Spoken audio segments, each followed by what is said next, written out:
people, mabuhay! Charis! So, eto nga pala yung video kahapon ng pagluluto ng aking Mr. Chef. Ayan, yung mga ingredients. And then, ayan na, nagpainit na siya ng kawali at ginisa niya ng unang-una yung bawang at sibuyas. Ayan, ginisa-gisa niya lang yan mga ka-people.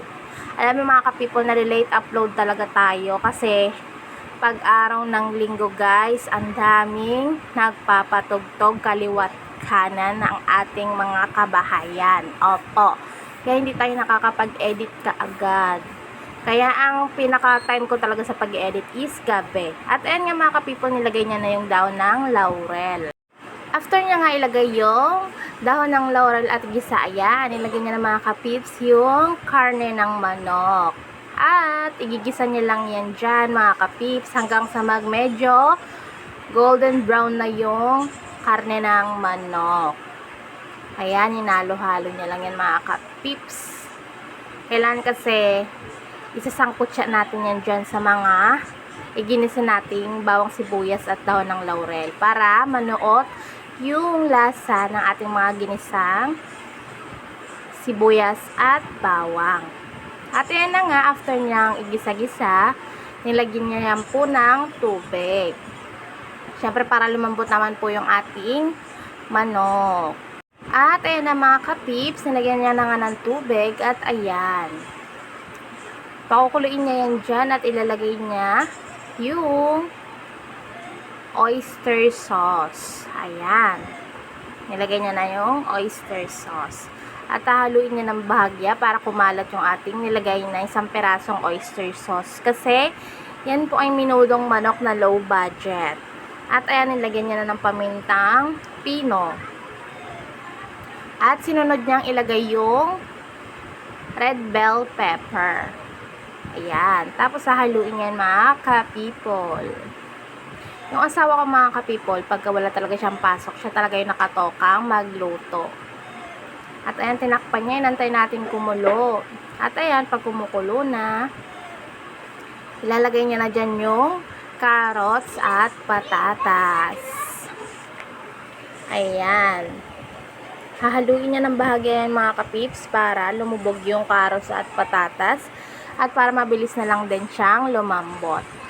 Tatakpan niya ulit yan mga kapips dahil nga palalambutin natin ulit yung carrots at patatas. Nilagay niya rin pala muna yung magic sarap. Yes, para naman magic sa sarap, o diba? Yan, halo-halo, walang katapusang halo-halo. At ayan na nga. O diba? Tatakpan na yan ng ating Mr. Chef. At dahil bida-bida tayo, ayan, sinilip natin kung okay na, kung malambot na yung carrots at patatas. At syempre, malambot na nga. Kaya sabi ko sa kanya, malambot na. At ayan na nga, ilalagay niya na dyan yung UFC menudo sauce. Ayan. Hindi na nga pala namin nilagyan niya ng pampalapot kasi nga, okay na sa amin yung ganyan. Ang importante naman sa ating mga niluluto ay dapat masarap. Diba? Mga ka-people, tama-tama. Diba? Tama. Di importante yung kompleto tayo sa mga sangkap ng mga bawat lulutuin nating ulam. Ang importante ay yung kalalabasan kung masarap ba o hindi. Kailangan naman kompleto tayo sa kompletos regados tayo magluto tapos ang ending di naman pala masarap yung luto, diba?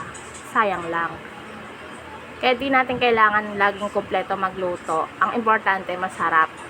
At may maihahain tayo sa ating hapagkainan.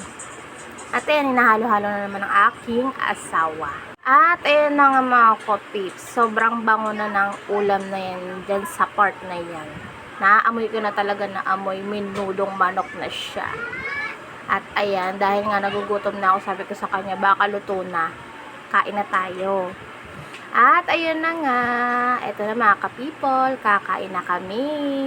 At bumili rin pala ako dyan ng saging na lakatan for dessert. At ayan. Ayan na ang luto ng aking Mr. Chef.